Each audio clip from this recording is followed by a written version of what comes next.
नमस्कार मु आदि ओडिशा जॉब अपडेट्स को आपको स्वागत जनाऊँगी। बंधु आज वीडियो रे सामाजिक सुरक्षा और भिन्नक्षम सशक्तिकरण विभाग ओडिशा सरकार पोस्टर प्रतियोगिता विषय रे कहबी जो आपण 1000 रु 20,000 टंका पर्यंत पुरस्कार जीति पारिबे। जदि एपर्यंत आम चैनल को सब्सक्राइब करना ताले सब्सक्राइब करनियंतु कहीं जॉब ऊपर लेटेस्ट अपडेट एथिरे पाई परिबे। एथिपई कोनोसी देय देबाकू पड़िबनी। सामाजिक सुरक्षा और भिन्नक्षम सशक्तिकरण विभाग ओडिशा सरकार पक्षरु international day against drug abuse दिवस अवसर रे पोस्टर अंकन प्रतियोगिता आरंभ करिछन। एथिरे जूनियर स्कूल छात्र छात्री, सीनियर स्कूल छात्र छात्री एवं हायर एजुकेशन छात्र छात्री माने भाग नै पारिबे। पोस्टर पई विषय वस्तु रहिछि be alert brave secure against drugs. Junior school छात्र छात्री एवं सीनियर स्कूल छात्र छात्री माने 18x22 इंच पोस्टर साइज रे आंकिबे। सेहिपरि हायर एजुकेशन छात्र छात्री माने 24x36 इंच रे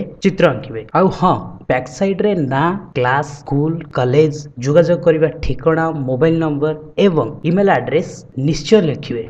एसबू करबा परे निश्वास 3 चंद्रशेखरपुर भुवनेश्वर 751023 को पठे देबे। आ हां एथिरे जे प्रथम स्थान अधिकार करिवे तांको गोल्ड प्राइज अर्थात 20,000 टंका, सही परे द्वितीय, तृतीय एवं सांत्वनामूलक पुरस्कार भावे यथाक्रमे 10,000, 5,000 एवं 1,000 टंका पाई परिबे। जो माने एथिरे अंशग्रहण करिवे सेमानंकु सर्टिफिकेट प्रदान करा जिवो। एसबू 17 जून सुधा करिबा दरकार। अधिक विवरण पई ssepd.gov.in को लॉगिन करंतु। जदि वीडियोटी आपनको भलो लागि थाए ताले चैनल को सब्सक्राइब करियको भूलंतु नहीं। चैनल को सब्सक्राइब करिनंतु। आज भाई एतिकी पुणी आसीबी एक नुआ अपडेट सहित।